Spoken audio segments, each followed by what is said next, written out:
I'm one of those people. I bought the first ever issue of Empire. I wasn't in that.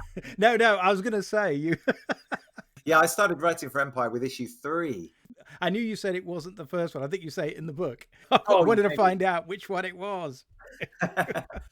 Yeah, for years I thought it was issue 2, and somebody bought me a copy of issue 2 as like a present, and then I couldn't find myself in there. And I thought, oh shit, I've been saying all these years it was issue 2, but I must have missed issue 2 and started with issue 3 instead. But anyway, so I was already reviewing by the time Hudson Hawk came out. Oh, see how I segued to the book. That was very artful. Well done, you. It's like you've done this before. Oh, maybe I have, maybe I haven't.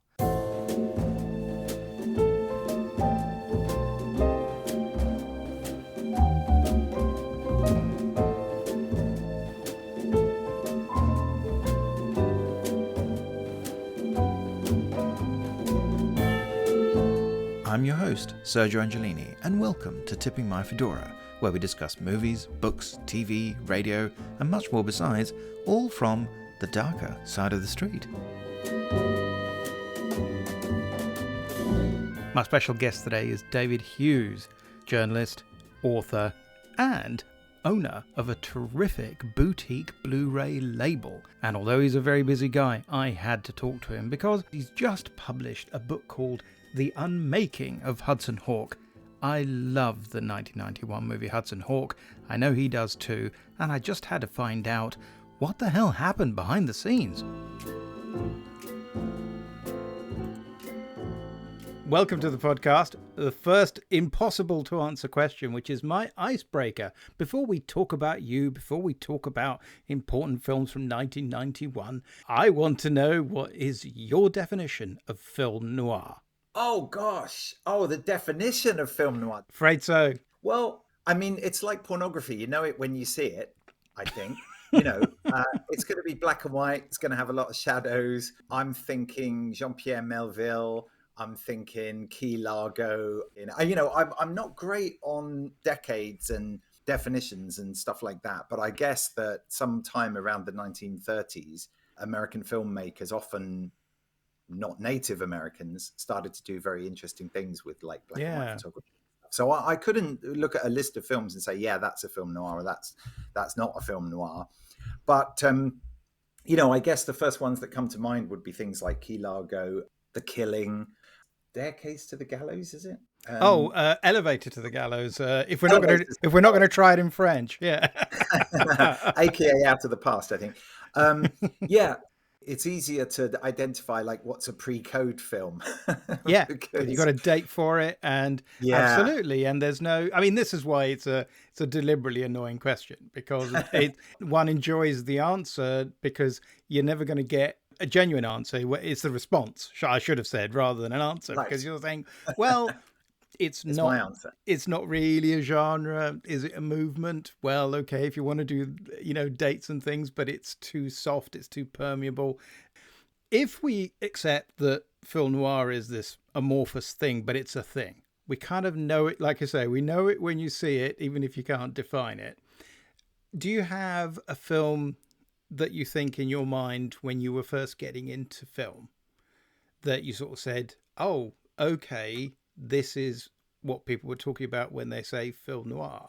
I guess it would have to be something like Sunset Boulevard, probably. Yeah. Where I don't know. I mean, something where crime is not going to pay, and that's the Hays Code at work, probably. I mean, the classic image for me would be a suitcase full of money opening and all of the bills flying around the airport. That's got to be something that says to me like, oh my God, it's all gone horribly wrong. Everybody's double crossing each other. Lots of shadows. There possibly will be one shot where the bars of a child's cot will be superimposed over the faces of the people who are definitely going to jail at the end of this movie or whatever. There'll be some betrayal. There may be a femme fatale. I mean, it's such an incredible. I don't know if it's a genre, but it's let's call it a genre for now. It's such an incredible genre or subgenre of like crime films. And I mean, I'm no film noir nerd, but when I was in Paris a couple of weeks ago, I did suddenly find myself in the Pigalle area, and I suddenly was in the world of Bob Le Flambeur. Right. And back to that incredible period of, Jean-Pierre Melville's 7 films, 6 masterpieces, oh, it's just, it's amazing. It's still, that place is still kind of evokes those kind of memories for me. I can almost see it in black and white, and I try to do this kind of pathetic comparing the original, and then of course you just Google it and somebody's spent an entire weekend doing just that and finding the exact scene in the film. So the internet is wonderful sometimes. Yeah, and in fact, Bob LaFlambeur, of course, makes a guest appearance in your book, which we're here to talk about, which is The Unmaking of Hudson Hawk. But an even better segue than my earlier one. Well, before we even get to that, having been a proper reader of Empire from the very earliest days, more recently, and I was wondering if you could just tell me a little bit more about it. So obviously, you've written several books, your ongoing journalism work. More recently, I just became aware of, is it plumeria? Because I'm from Italy. So in Italy, we would say plumeria. But I got your release of Bull Durham. Fabulous, and had the same materials that were used in the Criterion set. Well, the HD transfer is the same, which is interesting. One of the first things I read about you when I bought that was I think I'd come across, and it's probably when I was still on Twitter maybe, that I read this piece that you've written about setting up your own boutique label. Ah, yeah. And I'll put a link to it in the show notes for this, because I think it's a terrific article. I really do. I thought, this is so illuminating. This is so interesting. So I just wanted to hear your side of it, really, because also you've released things like Sneakers, which obviously sold out far too quickly. Such a great film. So I didn't get my hands on one. I've got a German Blu-ray of it instead. That's what I had to go all the way to Germany because I couldn't get yours.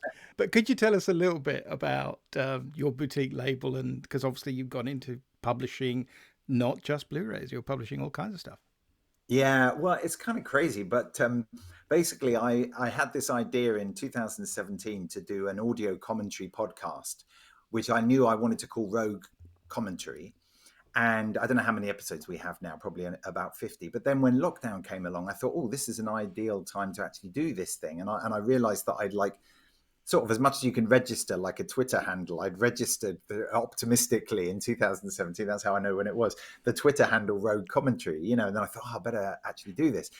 And I thought, who am I going to get? Oh, I'll just ask people I know. So I knew this guy called Richard Holmes, who was the producer of a film called Soft Top, Hard Shoulder, with Peter Capaldi, written by Peter Capaldi, directed by Stefan Schwartz. And so I said to Richard, who I knew because he was producing a film that I'd written, and I said to him, would you mind doing an audio commentary for this film? And he said, oh yeah, I can get the director. And then one day in my inbox was this audio commentary that they'd recorded together.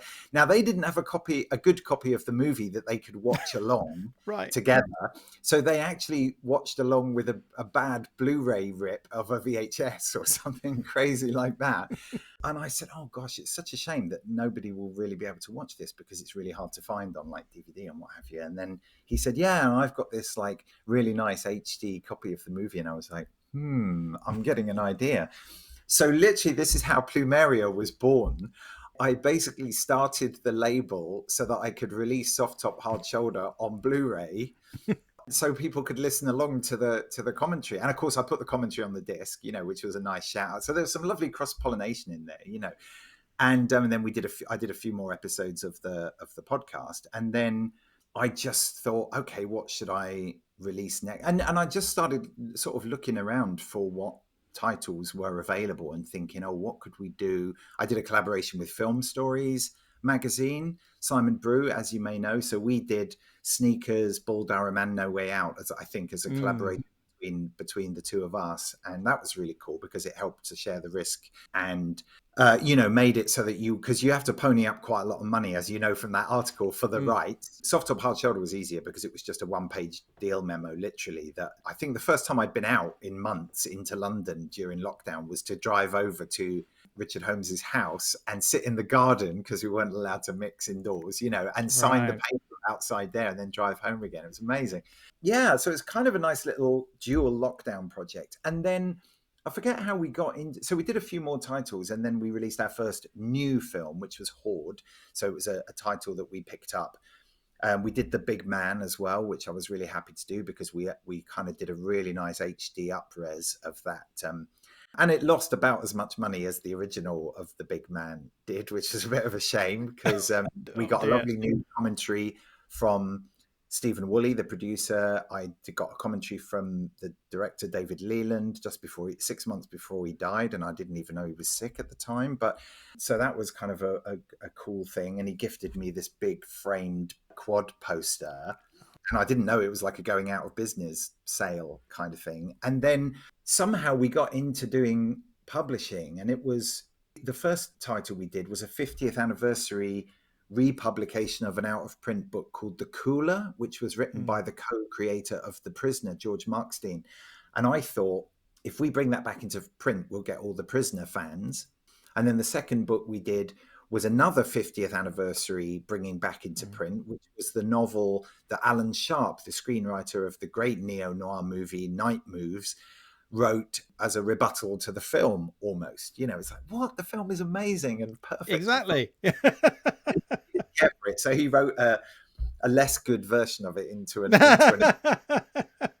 but the book is a really great read, and it's a curiosity. And then we had the wonderful Tony Stella do the artwork for the front cover, the late great, yeah, Tony Stella. So it does feel like everybody that has anything to do with any of the things that I work on sort of sadly dies shortly after they work with us. I'll keep an eye on that. Yeah, so watch out. Anyway, so we did that. Then we published our first novel, which was by a film critic called John Bleasdale. And then eventually I just thought, I'm just going to do this Hudson Hawk book thing myself. Bruce Willis, Danny Aiello, Andy McDowell, Hudson Hawk. Life doesn't get much better than this. And I don't know. I mean, it's just I get the weirdest itches that I need to scratch. And somehow it became a book. And then I think it's so weird that when I got that first interview for Hudson Hawk, which was the guy who co-created the story with Bruce Willis, Robert Kraft, who gets a story by credit, you know, also did some of the music for the film. I did that interview with him, and basically I did the interview on a Friday, and he said, "You won't believe this, but I've just got back from visiting Bruce, who he'd been friends with for 40 years in his home, you know, in Turks and Caicos." He said, we watched the second half of Dr. No and the first half of Hudson Hawk together. And because he said, you know, Bruce is kind of sadly like in and out because of his aphasia, you know, but they both kind of watched it for the first time in what was then like 33 years, I think. And I just thought, oh my God, you know, this has got to be, I've got to do something more with this. And I think it's wild because I just realized that 30 years ago, this October, I broke the story of the making of The Island of Dr. Moreau in The Guardian. It was the front page of like The Guardian's first G2 section, you know, the sort of tabloid section of their used film. to get that every week. Yep. Right there, me too. It's the only day of The Guardian I bought, you know. But, and that was 30 years ago. And I thought, well, that's never been a book, but so it says something, I think, about the craziness of Hudson Hawk that this is a book. You know? So I don't know if it's even a book, but it's 200 pages and it's got a spine. So, you know, technically it's a very long article, really. But I kind of did the diligence, I think, of getting as many interviews as I could get, and I'm still kind of trying to get a few that I missed the first time because of refusals or whatever, but maybe now it's out in the world. There's an option to do a second edition that's got more material. If I can get Joel Silver, amazing. If I can get Sandra Bernhard this time, that would be amazing. And I'm kind of pretty much happy with everyone else I got. And I'm working with Michael Lemon, the director, on a couple of other projects at the moment, which is quite fun. So unfortunately, he was deep in the massive telly project at the time, but I got so much stuff from previous interviews of his that you don't really miss him in the book, I don't think. I haven't actually got his feedback on the book yet, and I'm waiting for also Joel Silver's. But I've got a few other bits of feedback from, you know, Stephen D'Souza and Daniel Waters, the other screenwriters, who both kind of said, "Oh, this is my trauma repackaged," you know, as a book. But you know, they're probably living in the house that it paid for, so not together, obviously. They have to. No, you know, that would be so cool. That really would be. Buongiorno. Yeah, buongiorno. Maybe you could help me. I'm being blackmailed into robbing the Vatican by a psychotic American corporation and the CIA. I don't, You don't speak English? But no, I mean, D'Souza, one of the things I was interested to read in the book, there's lots of fascinating things in your book, but Stephen E. D'Souza is someone who I knew from doing television, and then all of a sudden he was doing these big films, and he was sort of associated with, because I think his first big movie credit is probably 48 Hours, but he's one of a gigantic number of people who worked on that. Including Roger Spotswood, people like that, and then all of a sudden he's gone from someone who's doing Automan or The $6 Million Man or things like that, which I used to watch as a kid, so I knew the name, because you've got to admit, as names go, it tends to stick out a bit. And then all of a sudden he's the guy doing Commando and Die Hard, and the second one as well. And it's interesting because I think with Die Hard it was almost like, was it the opposite situation that he was on here, which is I think he was the writer who came in after on Die Hard, but seems to have had a really very good relationship with, is it Jeb Stewart, who I think wrote the first draft, and I think, or whatever they were sort of going with, and they seem to have gotten along really quite well in a strange way. They were very sympathetic to what, not just as writers in the trenches, but I think of just trying to, this, I can see this is what you're going for, and now the producer or director or whatever is asking me to sort of pump up certain things, change certain other things, but there was no attempt to sort of say, oh, that's crap, I can make it better. And here instead, it's kind of like D'Souza, he's done 3 drafts, and then he's going to get a boatload of money to go and do this other film, so he's going to go do that instead. Bye. But he's the one who rang up Daniel Waters, or because obviously Lemon knows him very well, presumably. Yeah, I mean, the thing with Stephen is he told me once that he was a WGA arbiter. So basically, he would be one of those guys who the WGA would send a bunch of drafts and say, right, who do you think deserves the credit on this one, right? Because I think some WGA members get that kind of privilege, a bit of a poison chalice, but it's an interesting thing to do. And Stephen said, whenever he did a rewrite, he would always fix the things that were broke and not worry too much about whether the amount that he rewrote would get him a screenplay credit. He would always put the film first. Now, obviously, a lot of people could say that, but through being an arbiter, he said that I could see that sometimes they would just change the name of characters, because when you did almost like a skim read to see who'd had the most profound effect on screenplay, and I'm really fascinated. I mean, this from my books, The Greatest Sci-Fi Movies Never Made and Tales from Development Hell.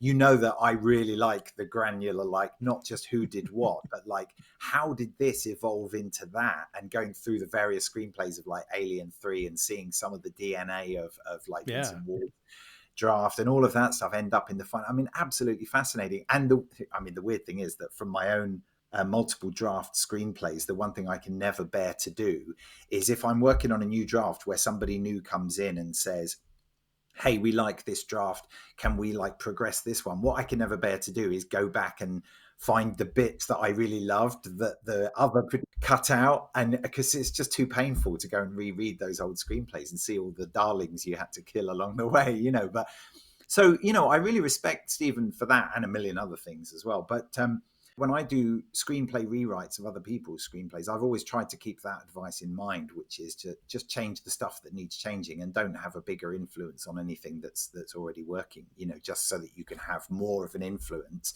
But I can understand that some screenwriters depend on that for their credits and therefore their income, because incomes are credit dependent. I mean, all the screenplays contracts that I've signed over the years, they all say if you end up with sole screenwriting credit, you literally get like $100,000 bonus or something. I mean, it's insane. You get rewarded for being the only name on a film, not just because they don't have to pay anybody else, but just because it's one of those things that the WGA kind of writes into their contracts, which is amazing.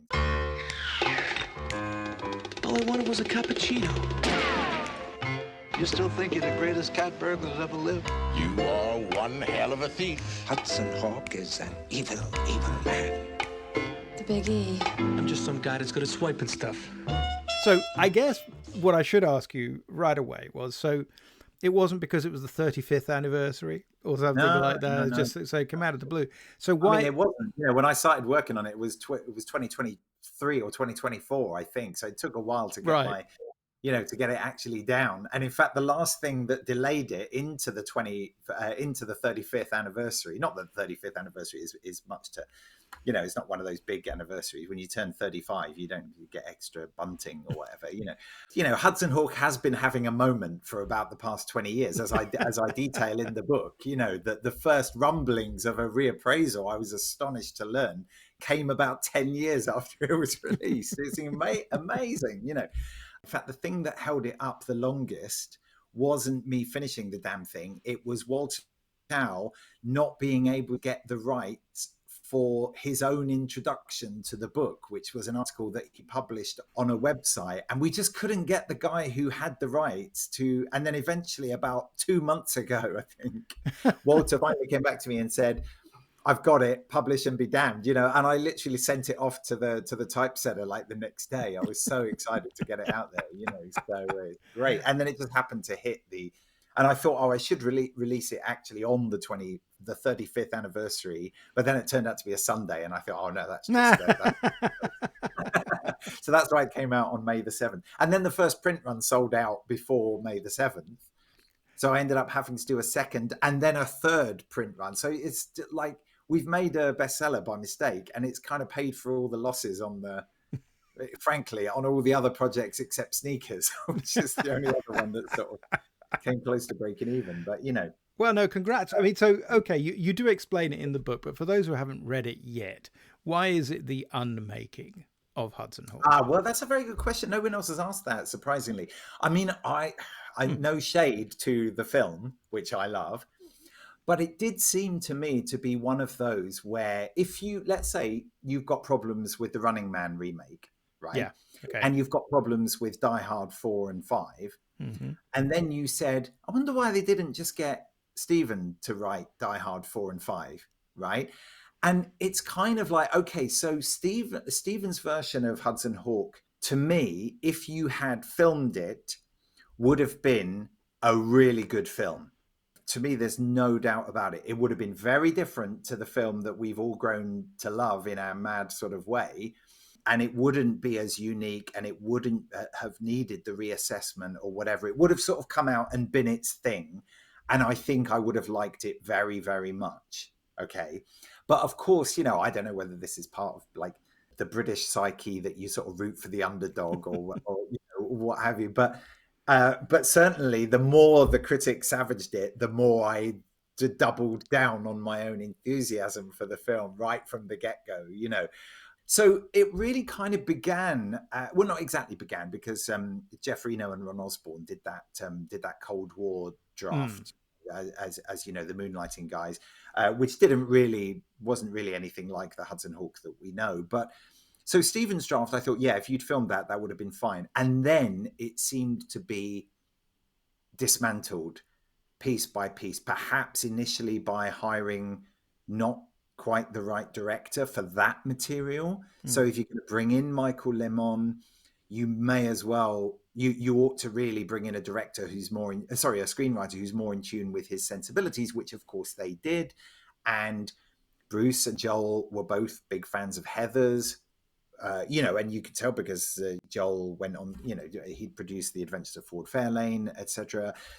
So now you've got a bunch of people in a room who, if you had a conclave of cardinals, it would be like you've got all the cardinals who could potentially be the Pope, and one of them is going to be the Pope when the white smoke goes out. But you've got like Ozzy Osbourne and Margaret Thatcher in the room somehow, and you're like, well, but let's do it anyway. We're gonna we'll get all these people together. You know what I mean? It's like so weird.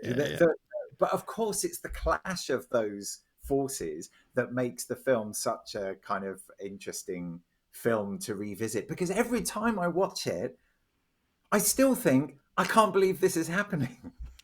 When they're doing like the Three Stooges routine, I'm like, oh my God, I forgot that was in there. And I'm just obviously, when you've got the fiery, and the fact that it's got kind of R-rated gore and R-rated, humor in it and stuff is so out of kilter with the sensibility of the designed for 12-year-olds kind of attitude of much of the rest of the film. So tonally, I don't have to say it's all over the shop. It's one of the most tonally all over the shop movies. Because you could look at some other films like Barry Levinson's Toys and say, oof, you know, whether you love it or loathe it, you can at least say, well, yes, it's got a certain tone to it that kind of is its thing. And yeah, not for me. But at least it had a point of view, whereas this has got every point of view, you know? So no, I like that. I think that's a good way of putting it. Does it help to know that James Coburn was in the Flint movies? You know, Well, maybe, but who the fuck is going to know that in 1991 as a 20-year-old cinema goer? You and me knew, you know, yeah. you and I did, but yes, but they're just the two of us.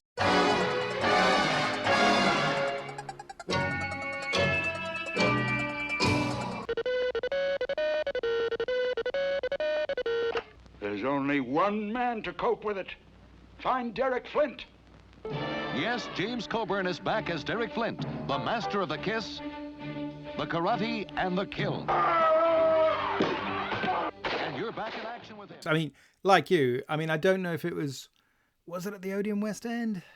I can't remember. I know Die Hard 2 was, and Die Hard 1 was, so I don't know if that's where they put it, but a different studio, of course, so probably not. But I mean, I remember seeing it, really liked it. You know, I just laughed a lot. I thought it was great. I somehow, the fact that it was going to be funny was probably okay with me, because I think you make a really good case for the fact that a lot of the issues around the film in terms of just it not doing at all well in America, in the director's commentary for the DVD, you know, there's all that joke.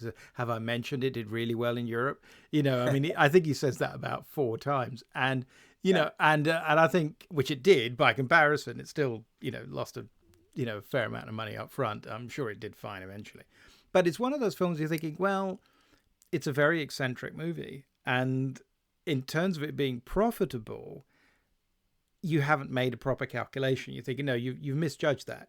You should be making it for $20 million, and then you might make a reasonable return on it. Because I tell you what, the film that springs to my mind, which I know is going to sound very stupid, is Toby Hooper's Life Force, where you sort of watch that. You get what they're going for. You can see that they're going for a kind of Quatermass type thing. And yet it seems that they are colossally misjudging the audience in terms of who is going to come and see it. It's too dumb for adults, but it's too full of nudity and gore and unpleasantness for younger viewers. So you've just completely, you know, edged out people who are really going to want to come and seriously enjoy it. And here you've got, I mean, the language thing in particular, I do find sort of really interesting. This idea that it's got all that swearing, which you could easily do without, in the sense of you're saying, no, this is going to be a fairy tale for adults. I mean, it seems to me that that's what the opening Rocky and Bullwinkle bit is sort of about, in a way. It's saying, look, this is going to be ironic. It's not going to be straightforward. It's going to be a bit cartoony and zany, and it's going to be a wild journey. So don't be, be surprised, but don't feel you're not going to be watching something conventional. Because like you say, I think if they'd done the D'Souza draft and they had gotten Mark Lester or Rennie Harlin to direct it, it would have been one of those films, and it would have been absolutely fine. Whereas, you're sort of thinking, but that's not what you've done. And yet somehow you're not quite letting go of some of those elements. And they're sort of getting away with it, but you're pushing away a mass audience, surely. Certainly an American mass audience. I think what's interesting is how that wasn't obvious.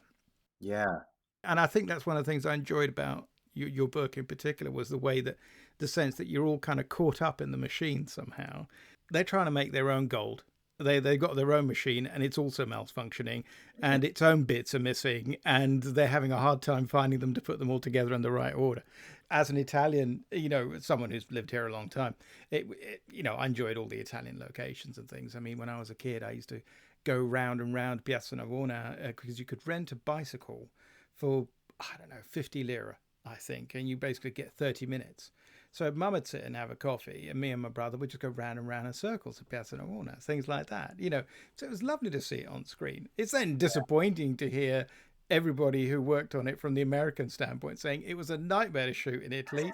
I mean, somehow they were stunned that it was unbelievably hot in August. I was thinking, if it's less than 40, it's really strange in Italy in August. You know, there's a reason they all go on holiday in August, you know. And in 1990, they wouldn't have had the aircon either. So, sorry, but you should have done a bit of research. You know, that's daft. On the other hand, that because they clearly didn't have enough local production personnel to tell them who to do all the payoffs to, because let's face it, they're shooting in New York. It's not that you don't have to do that. You just know who you have to make the payment. Right. Let's be honest, you know. So I think that's very funny. And I just thought, oh dear, you know. I think maybe they did actually. They just weren't high enough up the food chain. You know, right. But Sabrina Canale, who was married to David Leland, she was the production secretary. Oh, right. And see, it all connects. You know, the big man. It all comes back to that. Weird, very strange.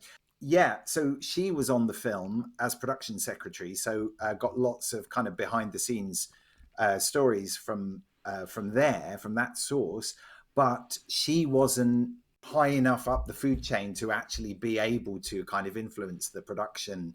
I think they kind of needed to have like an Italian line producer, whereas they had like an Italian production designer and they had an Italian director of photography. And, you know, so it was a bit of a kind of, it had some Euro cred, but I mean, it was just depressing listening to the audio commentary with Michael Lemon, where he said that scene where they had to find the apartment that looked out onto the Colosseum. And that was one of the most difficult. He said, now we just do it as a process shot. And it's like, well, you could have just done it as like a backdrop like they did in the films, but just a little bit higher definition back projection. You know, there's a reason why, you know, those Bond films where they could afford to, but a lot of films couldn't afford to go to or didn't, you know, was just. Well, this is the weird part. This is way more expensive than the Bonds were even then. Yeah. So they were like hemorrhaging money, obviously, for those reasons. And then obviously Hungary had its own when they shifted production to Hungary. That is bizarre, though, isn't it? I mean, literally, you make such a gigantic change to the script, but you still have to go to Hungary. And there's a movie in that, surely. There's a movie about, you know, the kind of Rosencrantz and Guildenstern approach. You know, what were they all doing in Hungary every day? You know, and certainly that depiction that you make of just how tough it was there at that time. Just how difficult, you know, and that. I mean, I almost wish it weren't true. That's true when they all get sort of stranded in this restaurant on their first night because the taxis have all gone on strike. And the entire, you know, I don't know how many people it was in that group, but it's kind of, you know, half of the supporting cast has to traipse for hours before they can even start their first day of shooting. Yeah. Oh my God. Like every interview I did, there would be a new kind of story. That one was from Lorraine Toussaint, who's great. I mean, she's terrific. Yeah, no, she's terrific, and she. So you know, she kind of told me that one, and there was a lot more. There were a lot more stories that kind of didn't find their way into the book, just because the book had a certain flow. So I wanted to kind of put as you know, as much as I could from those. Like I don't know if I spent enough time on like music and editing and the post-production and stuff like that, but I just thought, well, not everyone's interested in the granular. Maybe it's just me. I'm just more interested in the nuts and bolts of the script and then moving to the kind of production. So I may have skimped. Started the week by stealing the sports stuff and ended it by swiping the codex. Yeah, but what are your plans for the weekend? Hosting away the Coliseum? Can't we just go back to the kissing part? But what you were saying earlier touched sort of lit a touch paper in my brain, which is I've never seen the airline cut or the TV cut of Hudson Hawk. But given what you said about the gore and the swearing, I think it would be very interesting to dig that out. And I'm actually surprised that those aren't more readily available, those edits, because if I was releasing Hudson Hawk on Blu-ray, I think it would be quite something to buy the rights to the airline cut, which they surely have in the archives somewhere, because they would have kept I assume they would have kept like a master of that version of it for if it was playing on TV in Peoria or whatever. Yeah, you know? They would have been desperate to have a version they could show any time of day, because at a certain point it must have been necessary to maximize. Because you don't really want to watch the airline cut of Die Hard except for a few yucks. But when this one is basically a live action sort of Looney Tunes cartoon in some ways, you do kind of want to see, what would it look like with all the swears and the gore taken out? And, I mean, maybe it would be only 100 minutes. No, but you're right, though, because it would be far more interesting, partly if it's one of those ones where they just have to come up with similar sounding words that aren't sort of naughty. Yeah, no, that's always, and then do they just edit them out, or do they use alternate takes, of course, which you sort of wonder. There must have been a lot of material, because it's one of the odd things about the film is it's 100 minutes. I think it's what makes it good. And it sort of also makes it feel more like a comedy, less like an action film, even from that era. I mean, to be fair, it feels like 2 hours and 10 minutes to me, not, But you're right, because it's not like, say, the Blu-ray release of De Palma's Dress to Kill, which includes the alternate version that was created for broadcast TV. And interesting. It's very interesting to watch, but actually, to me, I'm not a hardened journo like you are, but I started to feel slightly, because you're watching all the naughty bits, because then it compares them, right? And it's kind of like, so I'm only seeing all those bits. It's like you're forgetting all the artistic stuff, all the funny stuff, all the great performances. No, it's the groin shot. It's the extra boob shot. It's the right. You know what? I'm worried what my neighbors are going to think looking through my window, man. But on the other hand, it is fascinating. I mean, particularly the Scarface one. I think Laurent Bozzereau did it for both, but on Scarface, obviously, where there's so much swearing, and it's very interesting how creative they had to get to come up with words that could sort of fit the mouth movements. And would they have done that at the time? That would be so interesting to find out if Lemon was involved with that. They were definitely doing it at that time, and they would mostly get the original talent to do it as well. They weren't like dropping in some Johnny-come-lately actor to be. Bruce Willis would have half a day where he would have to record all the alternative It'd be in the contract, wouldn't it, really? Because exactly. And it would be a bothersome, obviously, and it would have to come in. But I mean, because that would be annoying, because you're sort of done with the film at that point. But it would be part of the ADR process, would be to come in and do the airline version. So, they all the broadcast television version, certainly back then. So they would have had to do that. But I'd be curious to see that. We're hanging off a castle in the middle of Italy, and you're asking me how you look? Okay. You don't gotta get tacky about it. You look gorgeous. You look like Zorro. Well, I didn't know. I didn't know that Horst Vacano was the original DP. Again, if they had thought some of this through properly, the idea of having an Italian DP for a primarily European shoot might have been the obvious thing to do. It didn't have to be that one. There's lots of other ones. I mean, maybe Storaro wouldn't have showed up for it. I don't know. But he might have done. And, let's face it, if he can do Ishtar, he could do this. One kind. I mean, this is the obvious comparison, of course, in terms of trying to come up with a kind of modern day road movie. In that sense. And yet they didn't. They get the guy who's done fantastic work with Paul Verhoeven, which is interesting because that's one of the strong elements of Verhoeven, although it comes out in extreme violence, if you like. But there's a guy with a strong black sense of humor, so that even Total Recall, let alone RoboCop, which he shot both of those just before this, and they'd absolutely have that great sense of humor. It's even more dangerous a sense of humor in Starship Troopers or something. So in a way, it's sort of interesting to have that guy there with a kind of, shall we say, the European sensibility. And yet somehow this idea that they weren't going to have an Italian production manager, or basically what normally you would do, I mean, hire an Italian company to handle that side of it, so you're not constantly having to translate things. And that's interesting. And I love that bit when they talk about, they're about to shoot Godfather 3 here and in the same location to sort of pass for the Vatican, things like that, which is just brilliantly funny. I love this idea that they just cross each other. I think there's this story, I think Frank Darabont's audio commentary for Shawshank Redemption talks about how they were doing a recce on a prison they were going to use, and they walked past John Frankenheimer, who was doing a recce for a prison for a film that he was doing at the same. Well, presumably it would have been Against the Wall, the Carl McCacklin film about atoms. Yeah. And I just loved the idea that he just crossed and went, "Oh, hello," it's sort of Checkpoint Charlie, Yeah, absolutely. A couple of people have approached me and said, would I do an Ishtar book? And it would be kind of nice to tie all that together, but I've never actually seen Ishtar. I have to say. Really? No, I'm waiting for the perfect moment. I will tell you my Ishtar story just because you need to know this. But was it 1986, 87, 87, I guess it came out.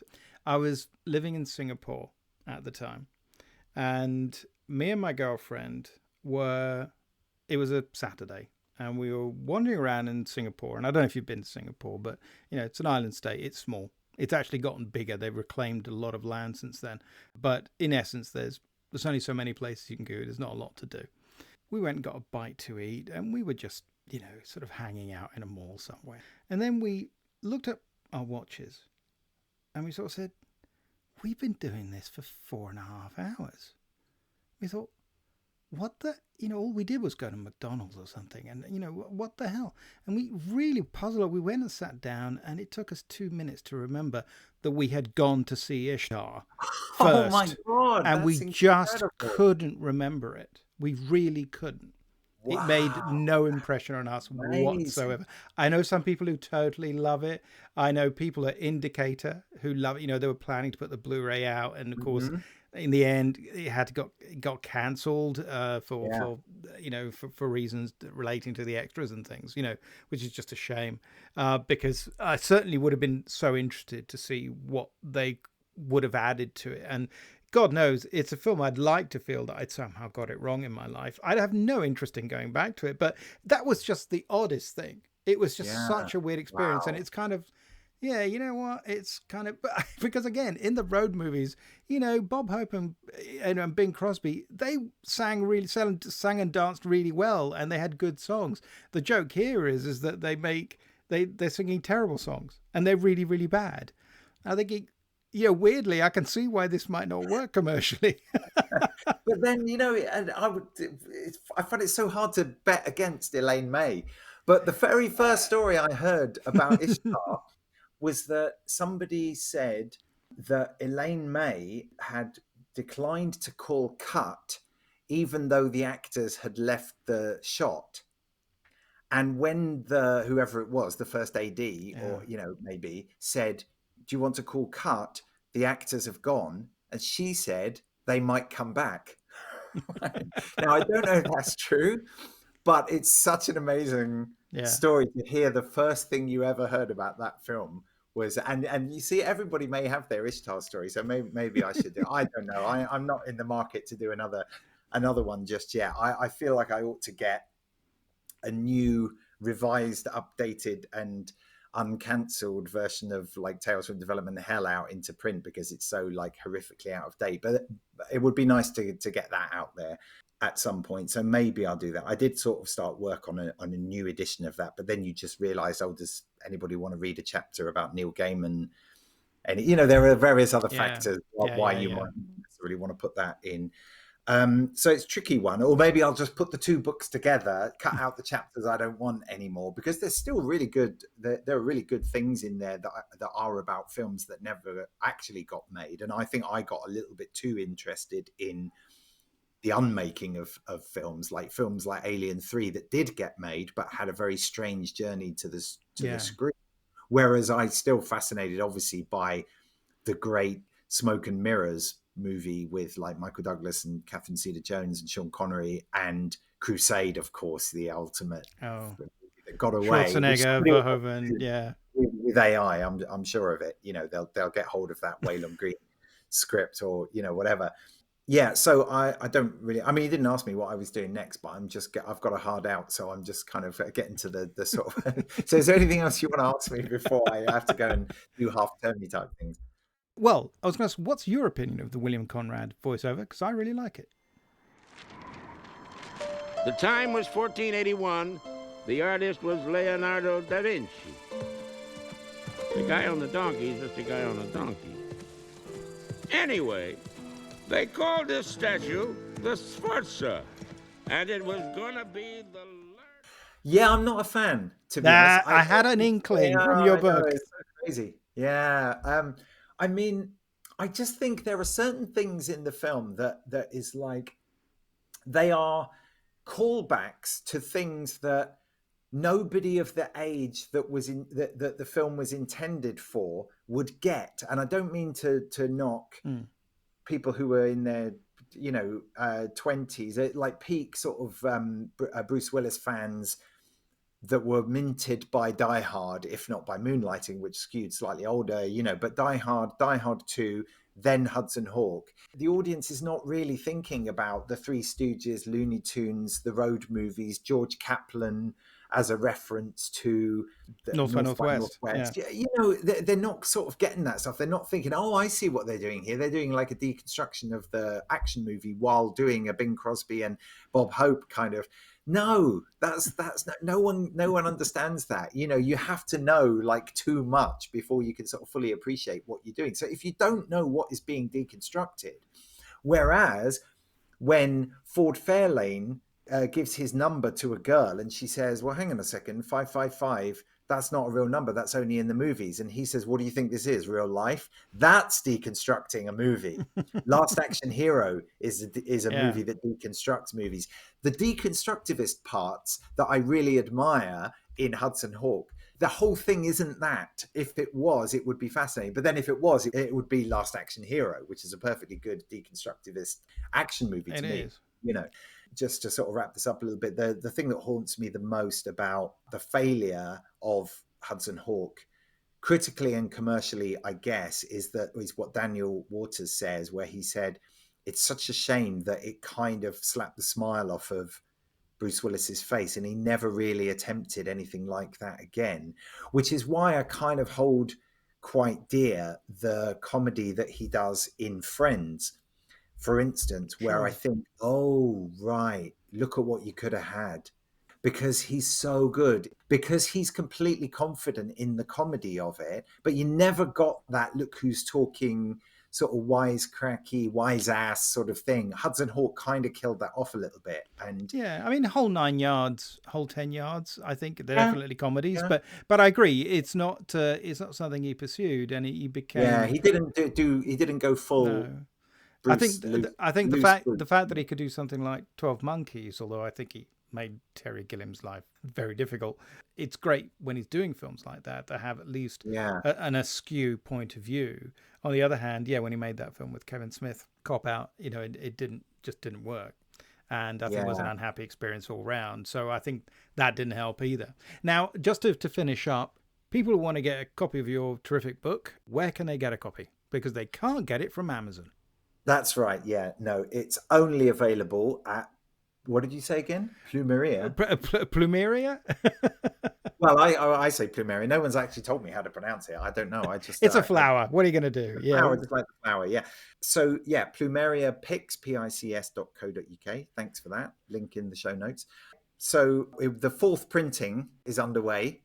So we do have some copies from the 3rd printing left, but they are literally selling as fast as I can print them, which is unexpectedly great. And it also, there's a snowball effect as well, because I see that people who are like Paul Scheer bought one the other day, and I'm thinking, is this going to be like, is there going to be a How Did This Get Made episode? And is something like that in the so I don't know. It could there could be some interesting stuff coming up. And then there was a lot of noise made this weekend. I saw a lot of different 35th anniversary articles, which is very cheering.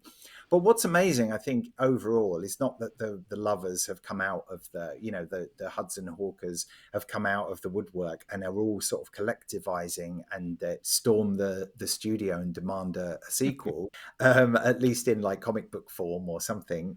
But it's the fact that now there is a sort of, unwittingly, I've created this sort of focal point for people to come out and say, yeah, that's probably what happened. I did actually like the film, and I've always liked the film, but it has been the love that doth not dare speak its name. So, and now I feel like you could be out and proud and say, yes, I love Hudson Hawk, and not just feel like you're the lone voice crying in the wilderness. It's a fantastic movie, and I think you've done it proud, David. So thanks very much for that. Oh, well, thank you. I appreciate that.